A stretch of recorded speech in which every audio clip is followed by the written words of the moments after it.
2, 3, 4. Put him up. 2, 3, 4. Do it. Do it now. We're gonna learn how to paint.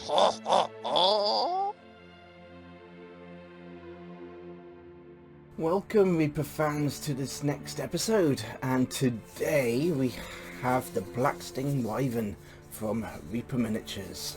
This was from their Bones 4 Kickstarter, and it's another huge mini. Absolutely gorgeous.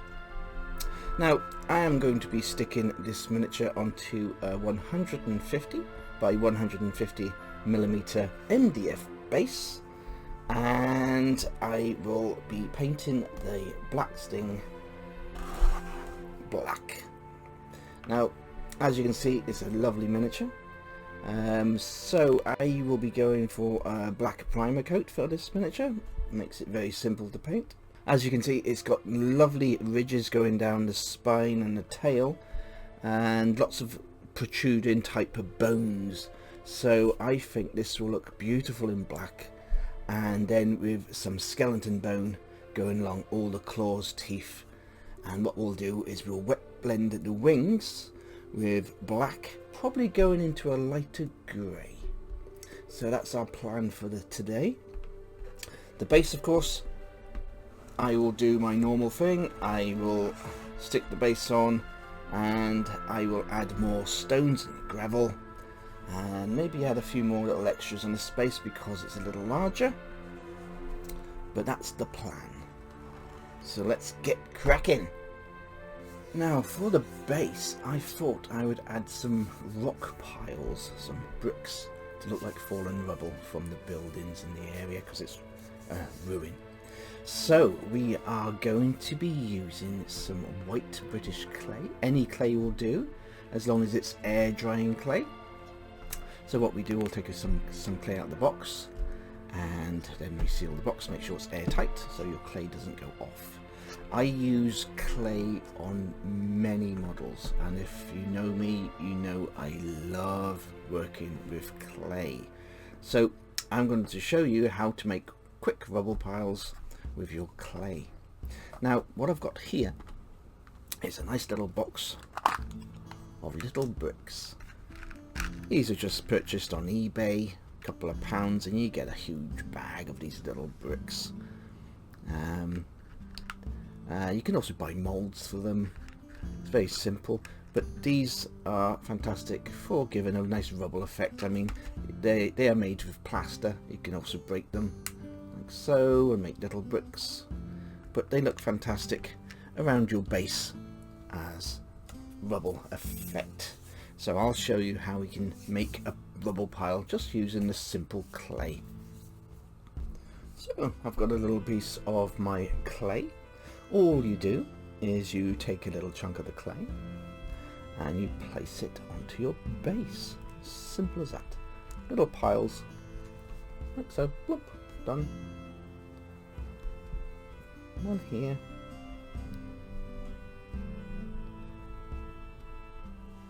Done.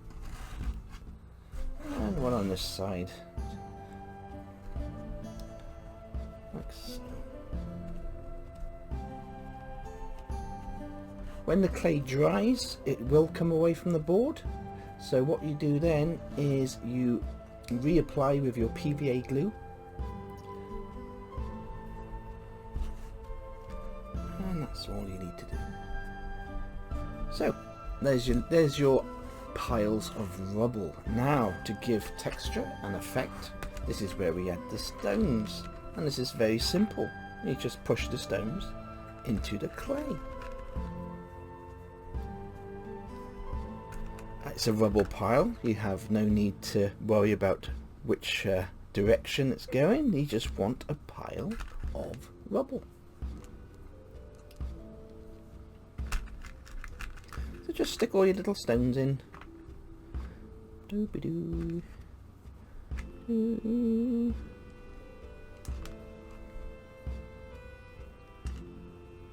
Doo.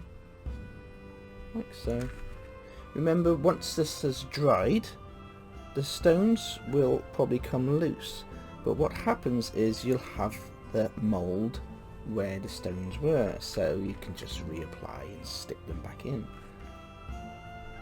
But what happens is you're given the effect of a rubble pile on top of each other. You've got a nice high pile of rubble, and that's the effect we're looking for. Like so.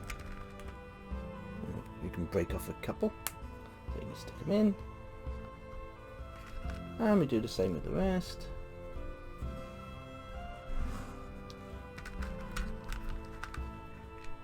So you just go around all your clay, stick it in bricks.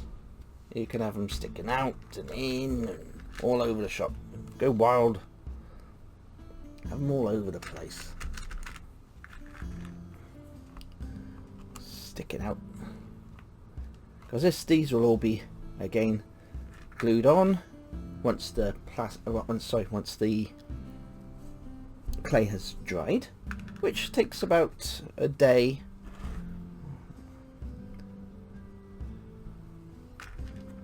And we just stick it on the little bricks all around.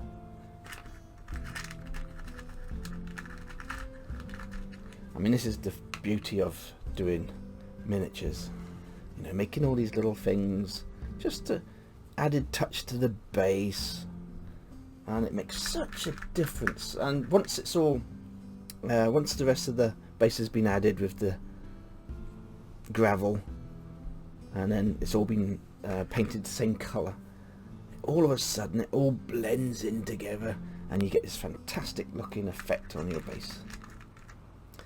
And when you paint your miniatures, I always look for a nice base, because the base is where you come into your own.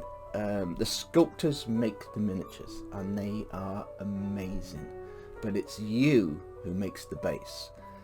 It's your imagination, it's your skills making a diorama, making this little base, making the dragon come to life in its own little world in this one area.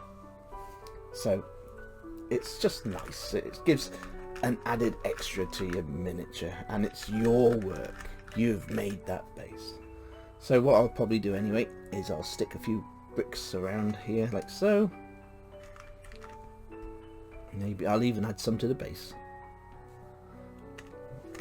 So there we are, and a few more around here like so, and it just adds a little bit more. So what I'll do is I'll wait for this to dry, and then I will come back. I will coat the base in a fine layer of my gravel. Along the lips, like I showed you before, I'll put a larger stone, and that will be all we need to do for the base. But as you can see, it looks like a rubble base already. So I will come back and show you that once it's all dry, which that will be tomorrow, and we'll go on to the second stage from there. But what we'll do now is we'll carry on and work on the dragon. So I'm going to make a start on the dragon. I have cleaned up the dragon, but as you can see, it's got quite a gap there and on the other side. So I will be using my plastic putty to go along all the gaps. This is the plastic putty from Vallejo, absolutely fantastic stuff.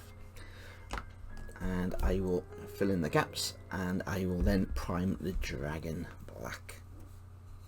Here we are back at the base. What I've done now, as you can see, I've added a few more bricks to the bottom. I have just put the PVA glue around. I've also added a couple of bricks to the top of the ruins and all the way around.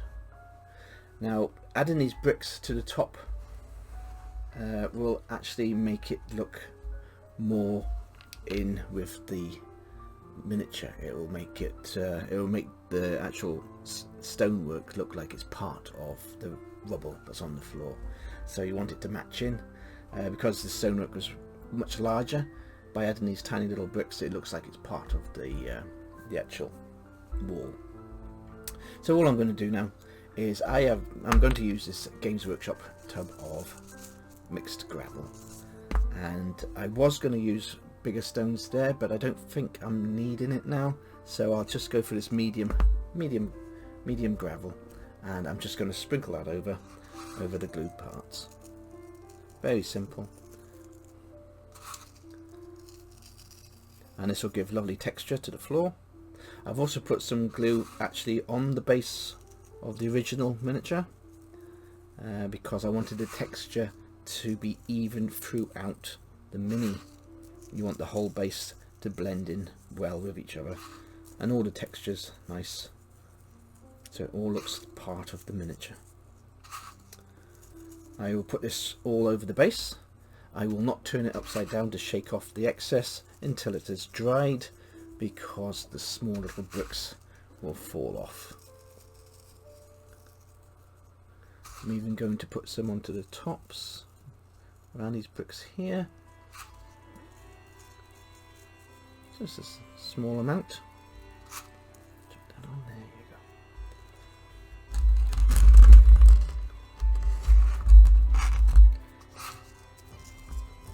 So it's all the way around, all the sand, and this will give a lovely effect.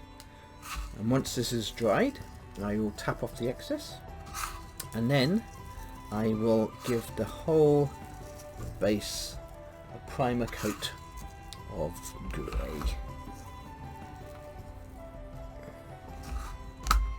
There we go. And that's all we need to do for now. There we are. Once that's all been painted up with the correct colour, it will all look like it was meant to be, and that's what we want, and it's very exciting. So once that's dried, I will give that a primer, and I will come back and show you. As you can see in the background, I have been using MSP Dragon Black to start priming the dragon. Once I finish priming the dragon, we'll come back and we'll go from there. As you can see, I have now covered the whole base with my grey primer, and it looks superb. As you can see, all the bricks are now blended in, and it all looks part of the scene.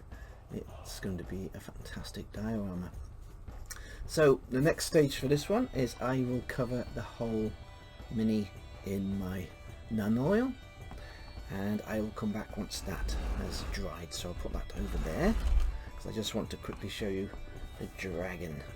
Now so far I've done all the dragon with dragon black, and I've used dragon white on the undersides of the wings, in the mouth, and just to do the eyes. Now I've done that because I want something to paint onto. You can use the Bones miniatures and paint directly onto the plastic, but I am going to be wet blending the wings, so I don't want any mistakes. I want to have a nice coat of paint to have the paint flow while I do my wet blending. The wet blending will be grey. I'm going to have grey along the fingers, and then it will go into a more creamy, and then to white in the centres of the wings, and I'll go through that with you later. But first of all, we want to get the dry brushing done on the miniature, because you don't want to get any flicks from your dry brush onto your paintwork once it's finished. So we'll do all the spines. I want to use a gunmetal dry brush along the spine, because that will give the scales quite a shiny feel, and the rest will go for a very, very dark grey, just to highlight the edges of the miniature. And once the dry brushing is done, I am going to go with my skeleton bone along all these little, it looks like protruding bones, so each one of those will be painted. But first of all, we'll go through the dry brushing stage. For the dry brushing, I'm using a very old bolt gunmetal from Games Workshop, the old Citadels 90s paints, the old hex pots, and I'm just going over the tail. I've already started and I'm quite happy with that. It's given a nice effect to the tail, see? So what we do is we go down against, we're going against the actual spines or the scales of the miniature, like so. I don't know if you can see that very well. Maybe a bit closer.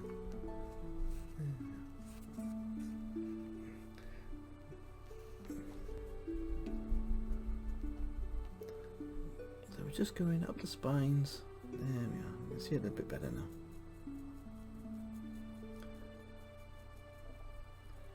Just want it on the tail. It just makes the scales give a shine to the scales, and that's all I want for this miniature. It's just for the scales just to be highlighted. And like I said, we're going up against the scale, so you always go against the scale, so you're highlighting the tips of the bottom of each scale, and it's darker towards the tops.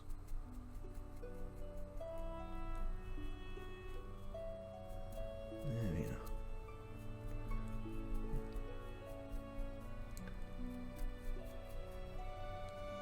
Yeah, see that better now? The light's reflecting off it a bit better. So it's just on the scales, no more. It's here as well. A bit more. I'll take the paint off. And we're just going over the tips.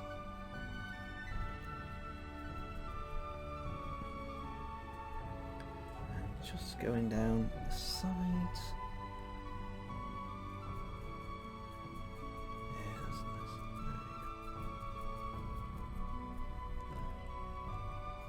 What's happening is it's just bringing up the scales and giving them a shine, and that's what we need.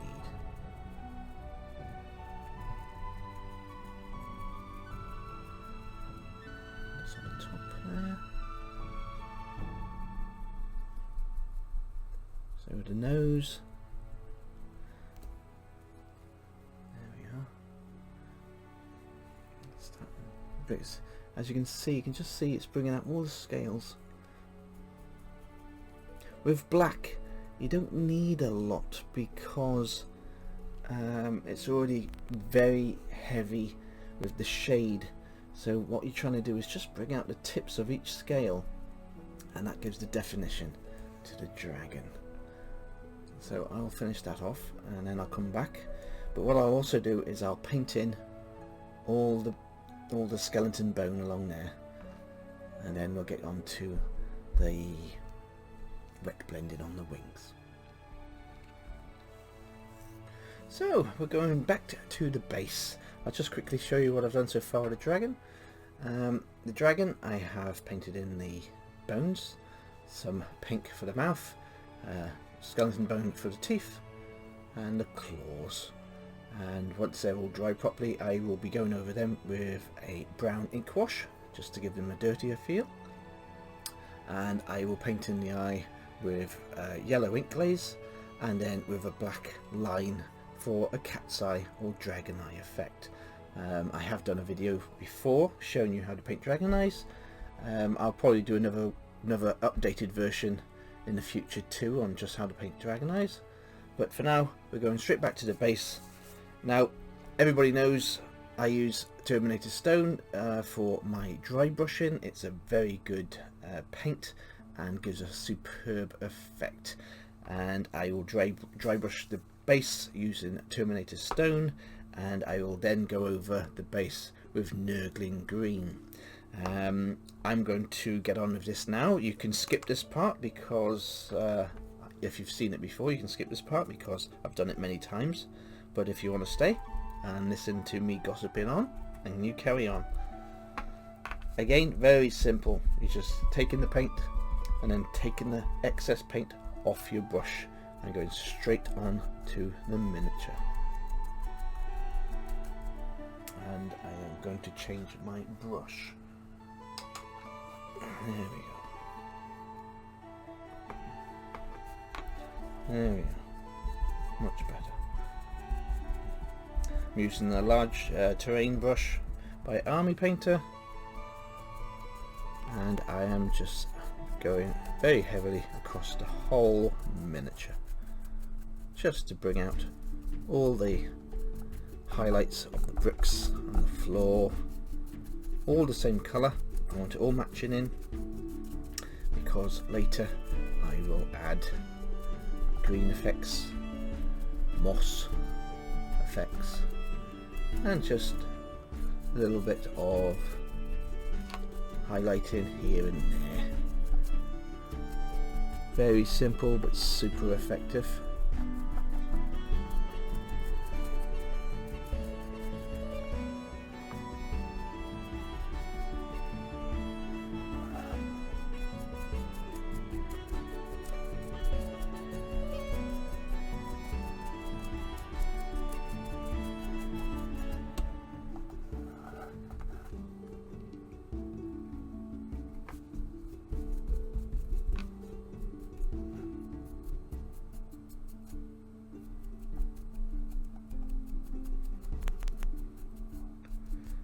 Straight away it brings out so much detail just by dry brushing. Going over each rock pile, and as you can see, the rock piles look like piles of rocks now, and just by simply having a piece of clay and sticking those little bricks into it, and you're getting that lovely effect.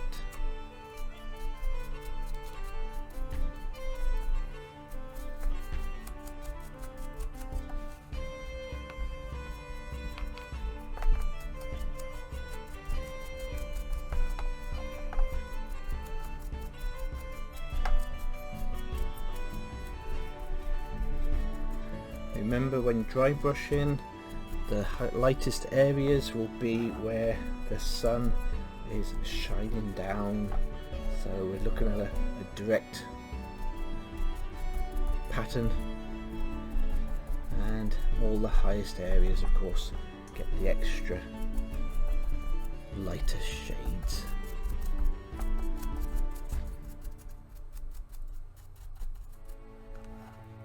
And there we are. Very simple.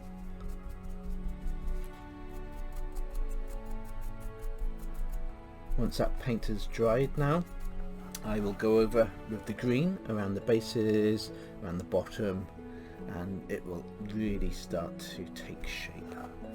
So once this is dry, I'll come back and show you that.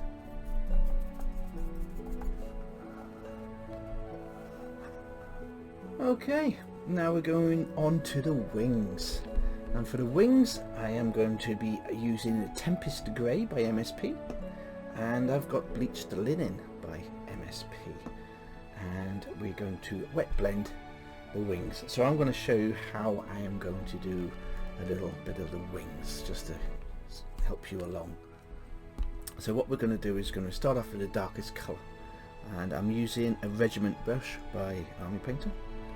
And what I'm going to do is go along the areas around the arms with quite a thick layer of the Tempest Grey. And I'm also going to go along the arm, as I call it, or the finger of the dragon, and the same along the spine here.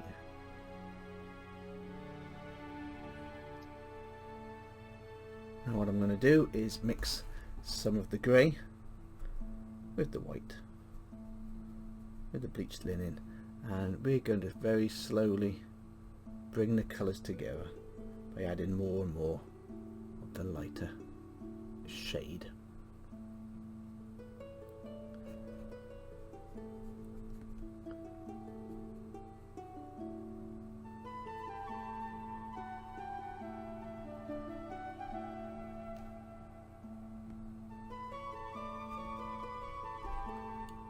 Again, going down from the centre, just pushing down the paint and lighter towards the center of the wing. Remember to let the paint work for you. The paint will do all the blending if you've got the right consistency. So as you can see, I'm just going straight in there, bringing it down.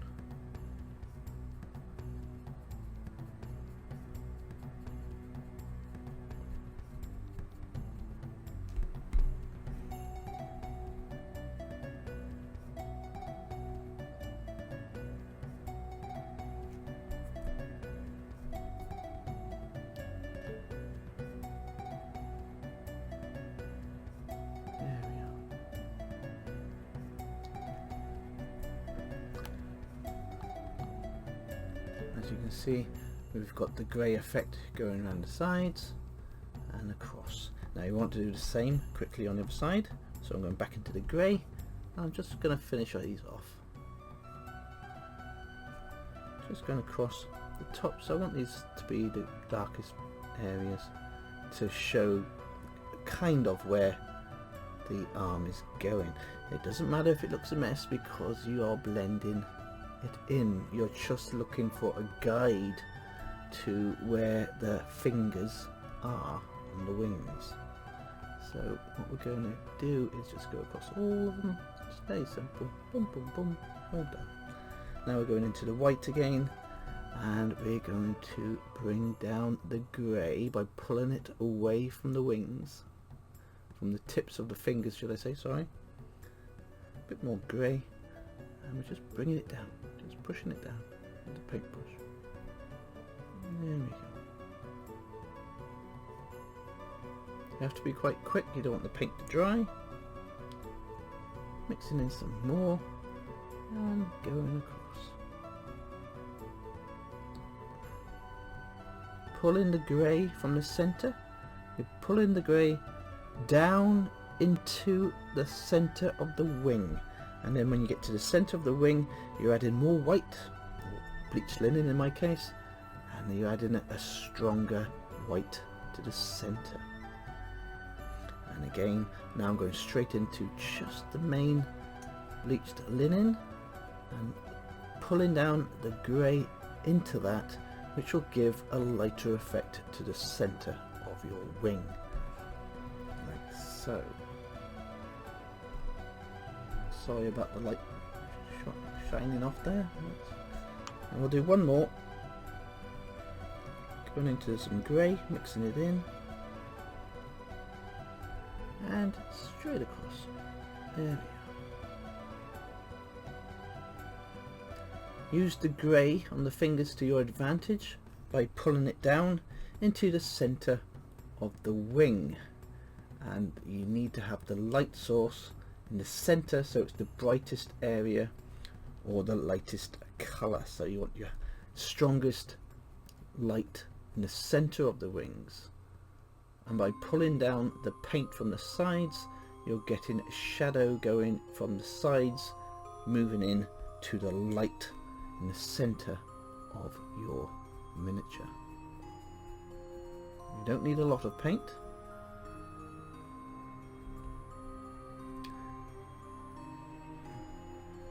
And we'll do the top one again, just a tiny bit of grey. I am just going to go straight across my paint, and I will work in the grey from the sides with my brush, and there we are. Just pulling down a bit of the grey from the top to give a bit of a shadow, and that's about done. And as you can see, the grey is going down from the sides into the centre, and in the centre we have our lightest points on each wing, and that's all you need to do to get a nice effect for your wing. I will finish the dragon, I will paint in the eyes, and I'll come back and show you the finished miniature. That's all we need to do. So here we are. This is the finished Blacksting Wyvern. I have added some flock into the base, some shrubs. I added some nice green, and I have added little shrubs to the tops of the ruins.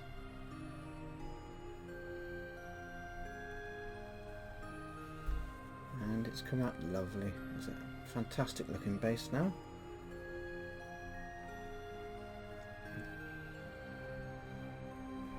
It's ready for some photographs.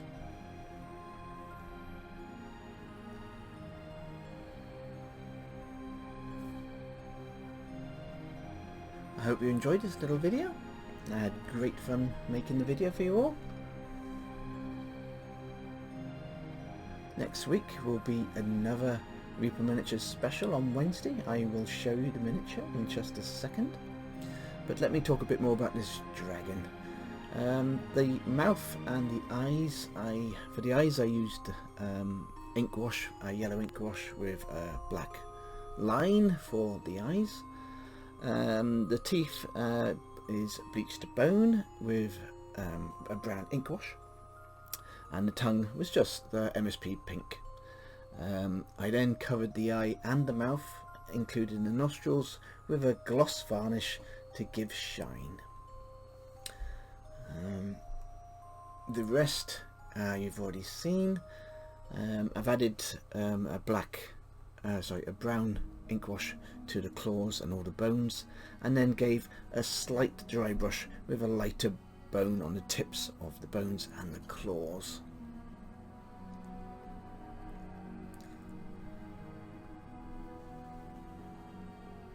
And there we are. Next week's Reaper Miniature Special will be Gormor, the Great Worm. Absolutely awesome mini.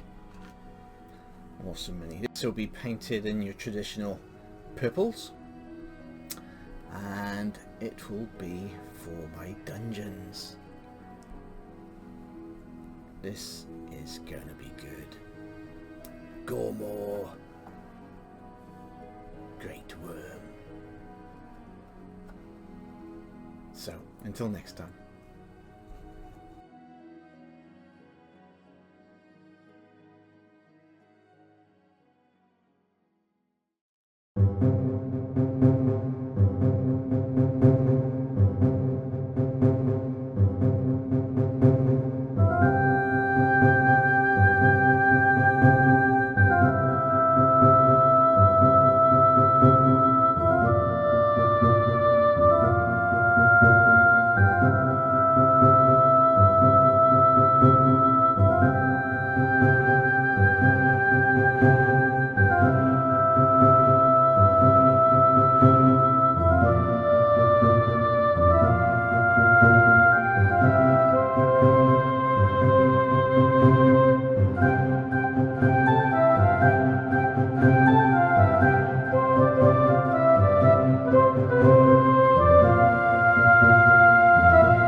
Goodbye, my fellow ones.